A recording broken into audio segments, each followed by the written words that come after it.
Hi guys, Puddin here with the game for you in my Tier 10 German destroyer, the Z-52.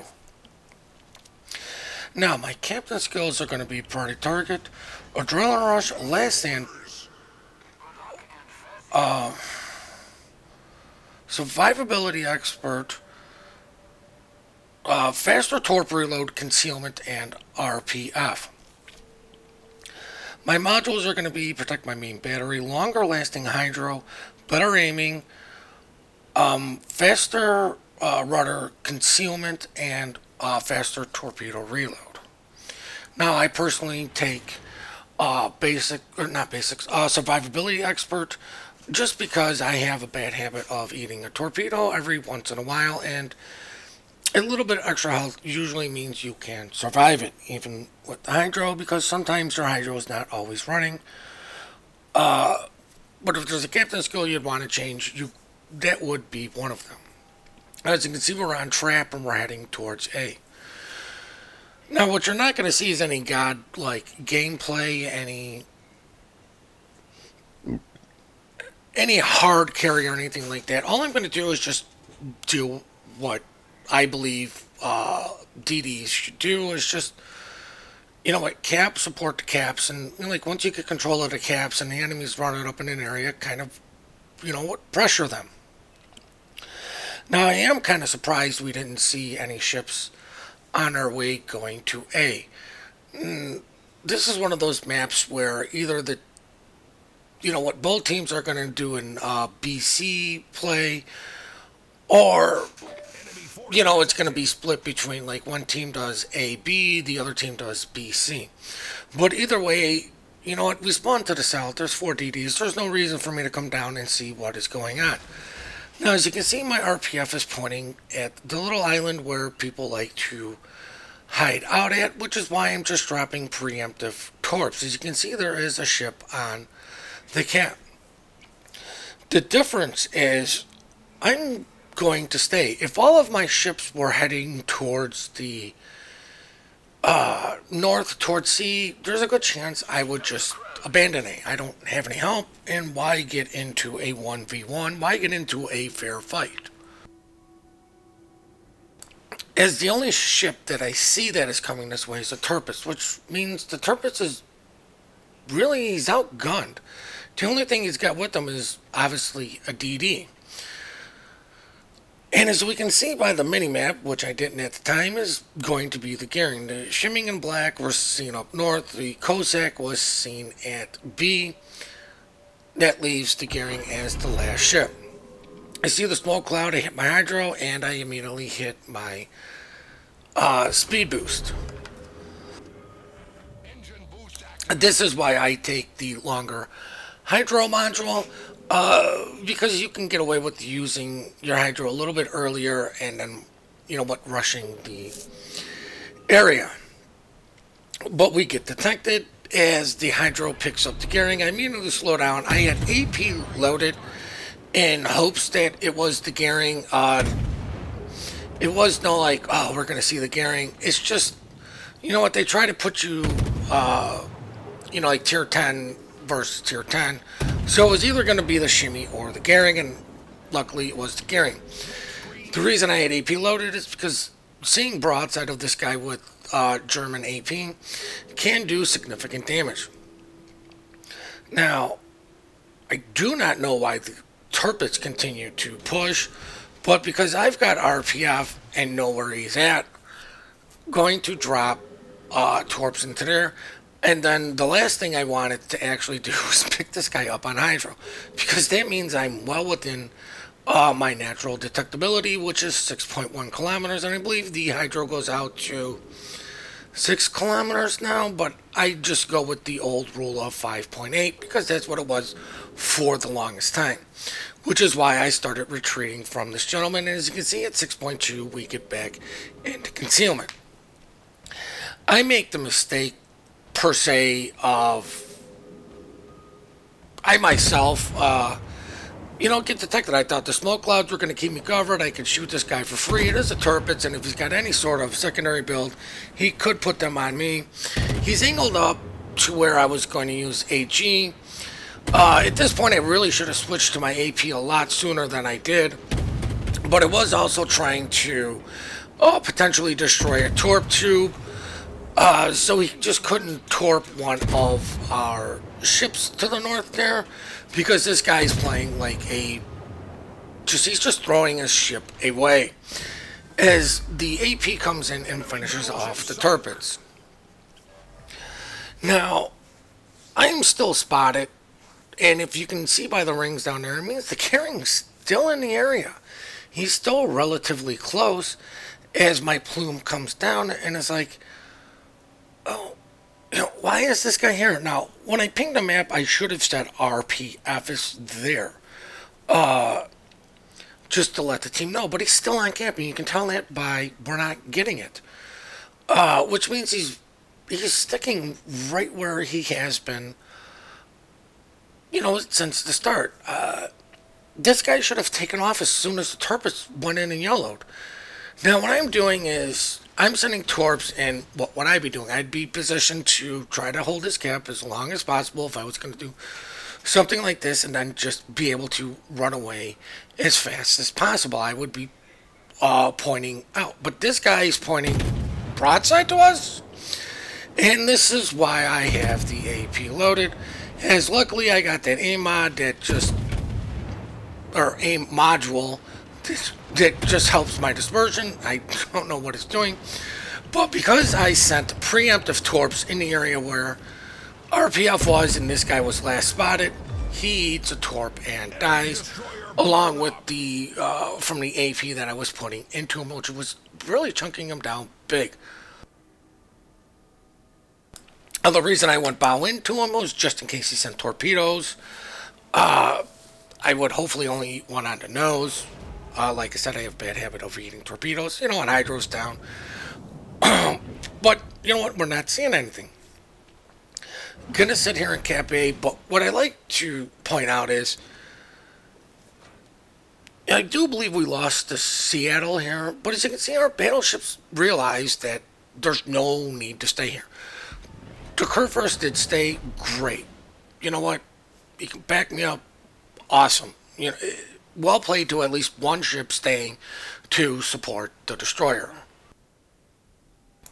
But the other guys have already rotated or made their way to B, and the fact that they recognized that, we're going to get A. It's one ship versus two.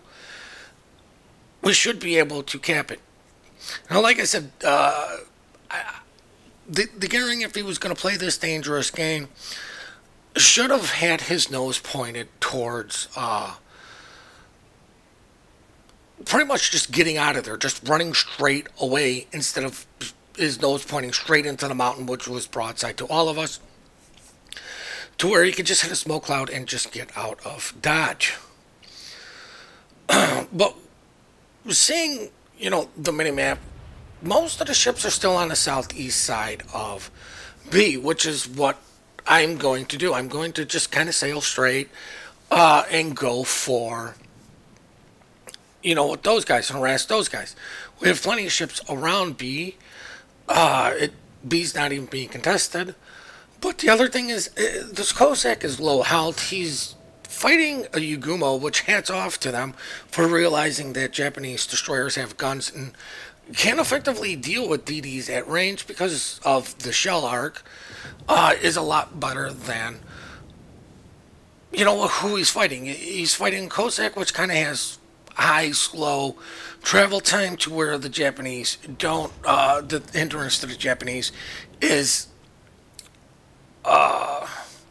obviously rate of fire, to where U.S. and other ship, U.S. and British, you kind of need a little bit closer to deal with the, to utilize that rate of fire. We see B's contested. We know where the Cossack is. The shimmy just popped up, so we know where he is.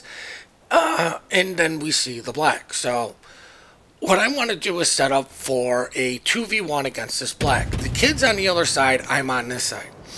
We should be able to easily deal with this black, as dispersion is just, I don't know, probably due to my poor aiming. Now, now I know the black has one set of torpedoes and they are extremely slow, so I'm going to pop my hydro to give me as much time as possible. But the other thing is, I don't need to be the one to shoot them. I see the kid is pushing them. I'm going to start pushing them. My hydro is going to get this kid's, get the black spotted. The black is going to pop radar, of course, but his radar is only like 9 seconds or so. It's very short duration. And the only thing that can shoot me, well, was him. Which is kind of why I used this island here, was to kind of protect me from, you know what, some of those other ships. I don't know why the kid just didn't use his guns to finish the black, and I do believe he dropped his torps. But the black also dropped his torps, which means he doesn't have any, because he doesn't have any torp reload or anything like that. So, you know what, I can, up until seeing the curvers, I can push this guy with no fear. But we're going to deal with the black first. I really didn't see a need to smoke up, really. Then I noticed that the curvers is obviously targeting me, so might as well hit the smoke cloud to break line of sight. These torpedoes are sent to make him go to the other side of the island. These aren't really meant to hit him to where if he does turn to come towards me, he's going to get hit. But I do believe he's probably going to have his hydro running and go to the other side. Now all I want to do is get south of the island to, you know what, to shoot over so the curvers can't punish me. But because of the way the smoke clouds are laid out, which is purely, you know, not due to skill or something, I'm able to get shots on this guy for a little bit before he gets behind the island. Now he's behind the island, and I get them one fire, and I'm like, okay, there's nothing really more I wanted to do, you know, just let him burn to death. As the gearing comes in with the torpedoes. Now we see the Montana, and well, you could sit there and say, oh, this game's wrapped up. Well, it is and it isn't. You know what? A few lucky hits, somebody not running dead flags on our team, and these guys could kind of pull the points down and the ship count down. Now, these torpedoes are sent through the gap in case the Montana wanted to come through the gap and try to get B, or if he's going to go across there slowly, hopefully one of these torps is going to hit him. Now our curve first is taking on a North Carolina down, way down on the J line for whatever reason. The Amagi finishes off the Ibuki, and now this is getting to the point of this is just going to be mop them up and win the game fairly easily. But the curve first is in a 2v1 situation, because you can see the Montana was shooting at the curve first. He's actively fighting the NC to the south. There is a full health NC on C, but he's about to get into a 3v1.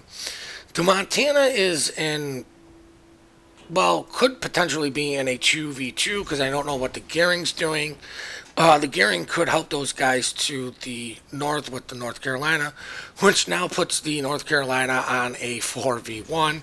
Unfortunately, he can't see one of the ships. I noticed the Montana was turning, so I'm trying to anticipate how much he is going to turn. Our curve first is still actively fighting the Montana, but I don't know the health. I'm just focusing on the Montana in the hopes that, you know what, I can get a torp hit or something on this gentleman as something comes in and whacks him really hard. I get spotted by the plane. Luckily for me, my smoke was coming back, but this guy was turning his turrets and he had AP loaded. Slow down enough, he misaimed to where I'm just going to be able to sit in my smoke and shoot at him for the next 20 seconds because of his debuff. And I really don't feel like that accuracy module is really helping me out here. Probably just aiming too far forward. Now he disappears, but I notice he's well within my hydro range.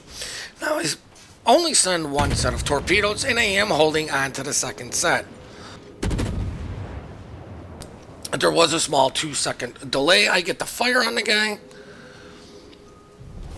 And I know that this guy is probably going to turn one way or the other. And at this range, it kind of doesn't matter which ways he turns because these are going to just hit him. And as soon as these come in, we're just going to finish off the Montana and now check out the post-battle results. Enemy battles. Now, I really do hope you guys enjoyed this ungodlike gameplay. It really was just, you know, what the typical playing the DD, doing your job, putting your nose to the grindstone, and just playing your role to the best of your ability. For some of you who may not know, I am really just poking fun out of somebody who was a complete douchebag to Sneaky in the comment section, and the only person allowed to be an asshole to Sneaky is me, and you're not me. So if you're going to be an asshole to Sneaky, guess what? You will feel some of my wrath, and I will constantly poke fun out of your low par unicum shit stats whenever I possibly can. And I know, guys, if you do see mistakes, you know, point them out in the comments, because we are here to grow as players, to get better. I try to point out the mistakes that I can see, but I can't see all the mistakes that were made. I hope everyone is going to have a great New Year's Eve. Please be safe tonight when you do go out, if you do go out. And no, guys, we do appreciate all the support you guys do give us. We do love the replays you send in. The email for that is in the description down below. Please remember to compliment good team play, good teamwork. We are quick to report, slow to compliment. Please hit that like and subscribe button, and have yourselves one heck of a great New Year's Eve, and please be safe out there.